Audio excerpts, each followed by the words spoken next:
Bonjour, dans ce cours nous allons voir comment réaliser un relevé bancaire complet sous Excel 2007.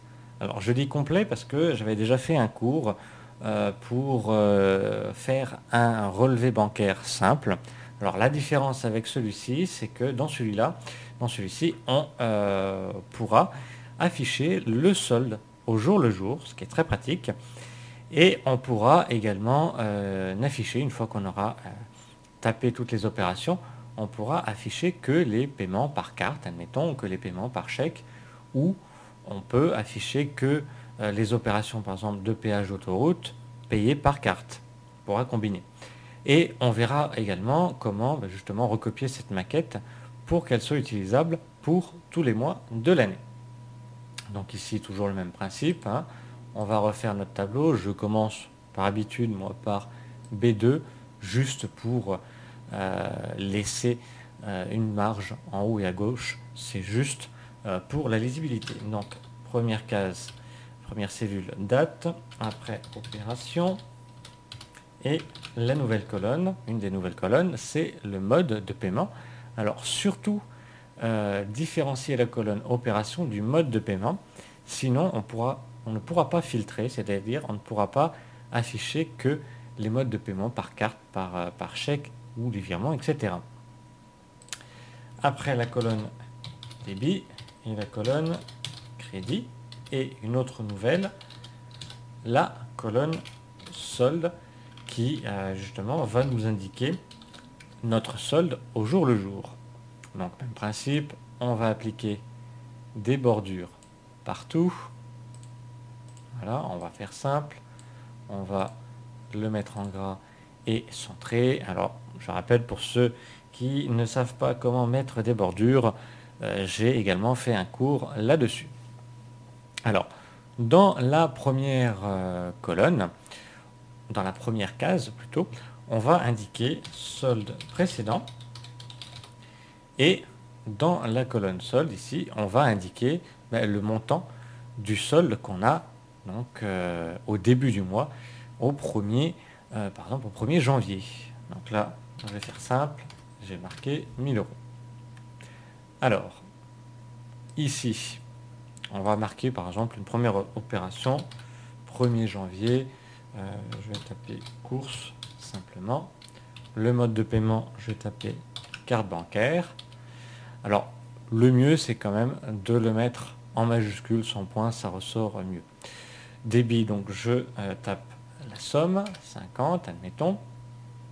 Là aussi, si je veux améliorer, là, je vais déjà centrer certaines informations pour plus de lisibilité.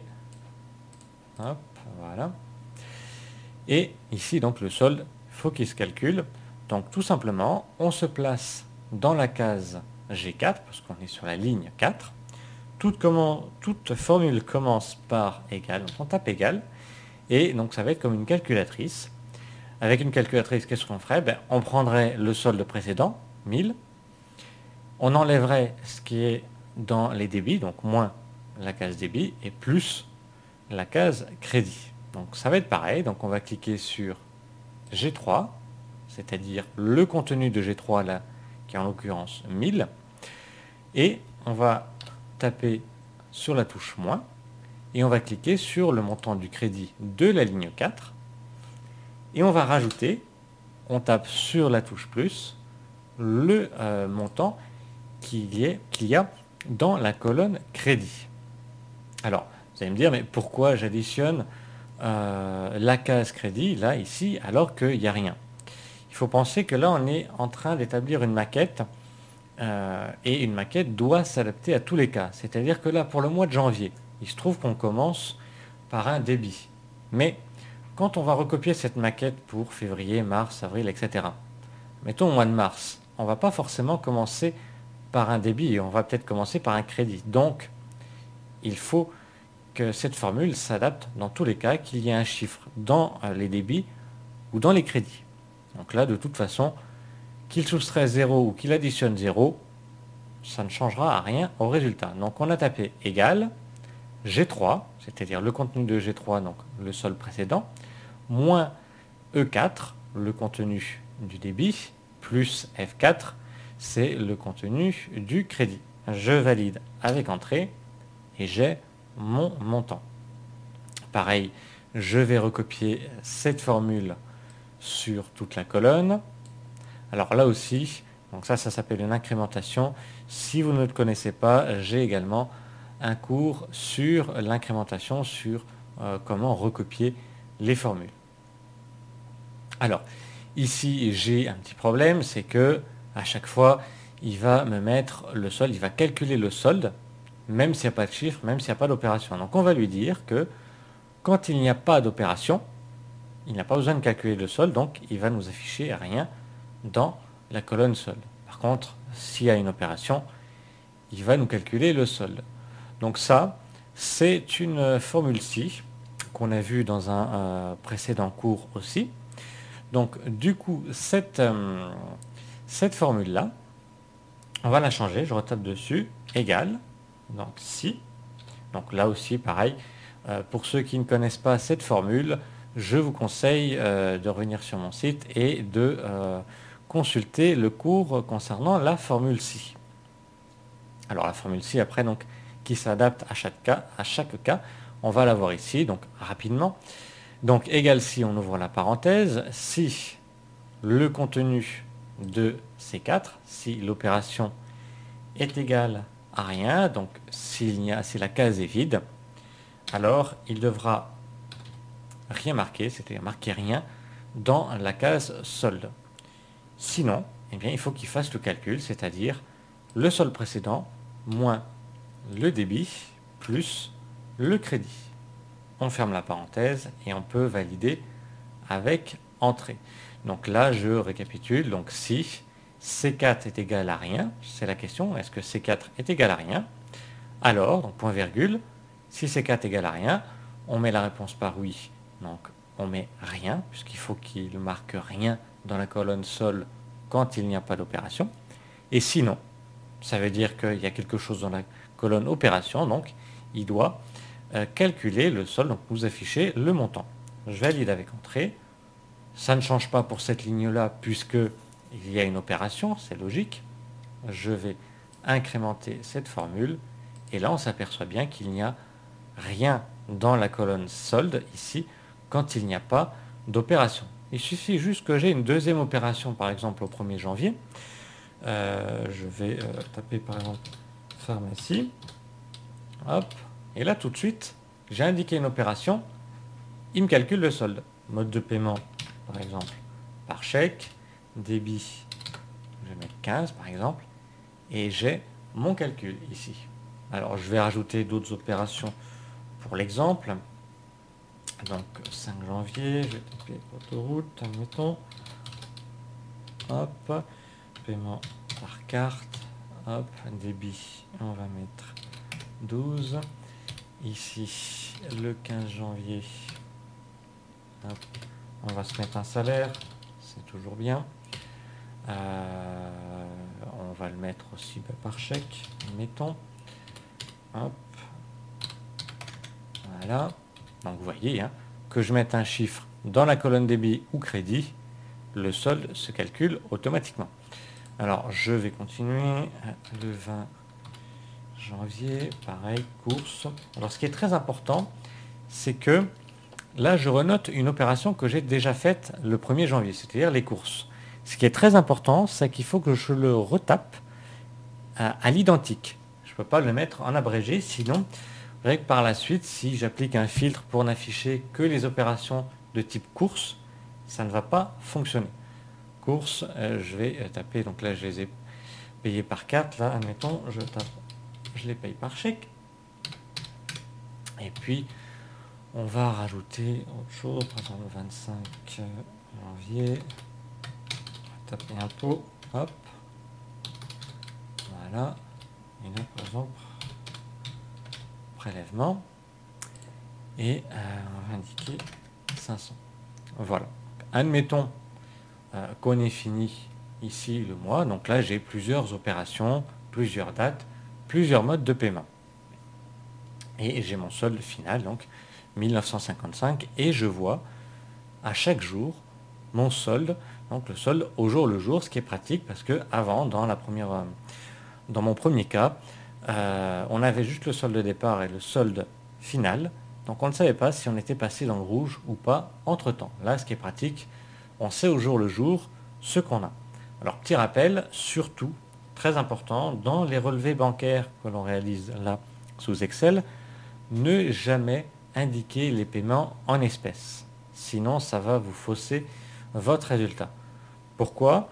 Parce que dans un relevé bancaire, vous le voyez sur votre relevé que vous recevez soit par courrier, soit que vous consultez par Internet, vous n'avez pas les paiements par espèces. Vous avez que les transactions entre la banque et vous.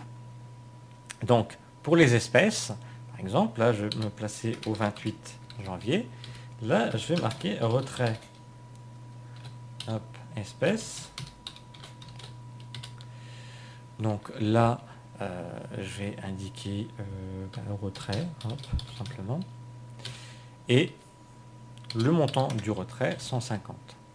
Et c'est cette opération, quand vous allez faire un retrait, qu'il faudra l'indiquer donc sur votre relevé bancaire et non pas les paiements. Par exemple, chez le boucher, vous avez payé en espèces 50 €. Ça, il ne faut pas le noter, sinon ça va fausser votre résultat. Alors ici, j'ai un exemple, mes opérations, et j'aimerais maintenant n'afficher que, par exemple, que mes opérations de course, pour savoir voilà, comment je les ai payées et quelles sont les sommes pour retrouver rapidement les sommes pour mes courses. Alors, je vais tout simplement sélectionner les cellules concernées, plus la ligne juste au-dessus, c'est-à-dire la ligne solde précédent. Sinon, si je sélectionne que cette partie-là, que les opérations, eh bien, j'aurai toujours ma première opération qui sera visible à chaque fois. Donc, je veille à bien sélectionner toutes mes opérations, toutes les lignes concernant les opérations, plus celle du dessus, c'est-à-dire celle qui concerne solde précédent. Je vais alors dans le menu Données et je vais cliquer sur l'icône Filtrer. Ici, donc je peux maintenant désélectionner en cliquant ailleurs, j'ai différents triangles qui sont apparus sur chaque colonne et qui vont me permettre de justement adapter, faire des filtres pour ne faire apparaître que les informations que je veux. Admettons, là, je voulais faire apparaître que mes courses. Donc, c'est dans la colonne opération et je vais cliquer donc sur le triangle de cette colonne-là. J'ai un menu qui s'affiche et ici, vous voyez que toutes mes opérations apparaissent ici et elles sont toutes cochées. Or, moi, je ne veux que les courses. Donc, je vais désélectionner, recliquer sur les cases pour les faire disparaître. Alors là, vous voyez, c'est très important d'avoir comme course, je l'ai mis plusieurs fois, il fallait l'écrire de la même façon. Sinon, j'aurais eu deux courses différentes, je n'aurais pas pu les faire apparaître, ou alors il aurait fallu cocher plusieurs cases. Je valide avec OK, et on voit maintenant que je n'ai plus que les deux lignes concernant mes courses, le 1er janvier et le 20 janvier, l'une payée par carte, l'autre payée par chèque, pour 50 et 68 €, et ces deux jours-là, j'ai mes deux soldes. Si je veux revenir en arrière, c'est-à-dire afficher toutes les opérations, je reclique sur le même triangle et je vais cocher sélectionner tout. Je valide avec OK et je retrouve toutes mes opérations. Alors, je peux très bien aussi ne faire apparaître que, par exemple, que mes courses avec un paiement par carte. C'est-à-dire qu'ici, l'opération, ça va être les courses. Donc, je clique sur le triangle et je vais décocher toutes les opérations sauf les courses. Je valide avec OK. Donc là, j'ai deux types de courses, par carte et par chèque. Et je vais également faire un deuxième filtre dans le mode de paiement. Donc, je vais cliquer sur le triangle de la colonne mode et je vais décocher chèque pour n'avoir que les paiements par carte. Je valide avec OK et j'ai effectivement que mes courses payées par carte. Si je veux de nouveau avoir tous les types d'opérations et tous les modes, Je suis obligé de revenir dans mode, de sélectionner tout, de valider avec OK. Et même principe, pour l'opération, je reviens dans le menu opération, je resélectionne tout et je valide avec OK. Voilà. Donc là, on a déjà notre maquette pour janvier. Donc là, elle est remplie. Donc une maquette, d'habitude, n'est pas remplie, elle est vide, on la prépare d'avance. Donc je vais effacer tout le contenu, sauf la colonne solde qui contient, très important, si je clique dessus, notre formule. Bien entendu, le solde ici, je l'efface parce que il ne m'est pas utile. C'est pas forcément ce solde-là que j'aurai les mois suivants. Donc ici, j'ai ma maquette classique pour mon relevé bancaire. Il faut, ça serait bien d'avoir un relevé bancaire donc par mois. Donc Excel, c'est l'un des meilleurs outils pour ça, parce que Excel, quand on crée un document, il nous crée un classeur avec 3 feuilles. Nous, on en aura besoin de 12, donc vous allez voir comment on va faire les 12 pour les 12 mois de l'année. Donc au lieu de feuille 1 ici, je vais double-cliquer sur le nom feuille 1, s'il veut bien. Il ne veut pas. Donc. Quand il ne veut pas, on fait un clic droit, mais vous, chez vous, ça devrait marcher. Je fais un clic droit dessus et je clique sur renommer.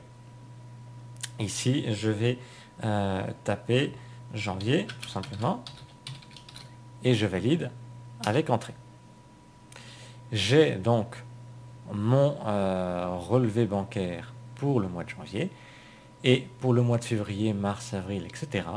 On va tout simplement recopier la feuille. Non seulement on aurait pu en recopier le tableau, mais ce qui est le plus pratique, c'est recopier toute la feuille. C'est-à-dire que je place ma souris sur le nom de la feuille, sur janvier, je laisse appuyer sur la touche CTRL, CTRL, je clique, je laisse appuyer, toujours le clic gauche, et vous voyez, j'ai un petit symbole, une feuille avec un plus qui apparaît, et je vais déplacer ma souris sur la feuille 2. Et en même temps, vous avez un autre repère, vous avez un petit triangle, ici, noir, qui se place entre la feuille janvier et feuille 2.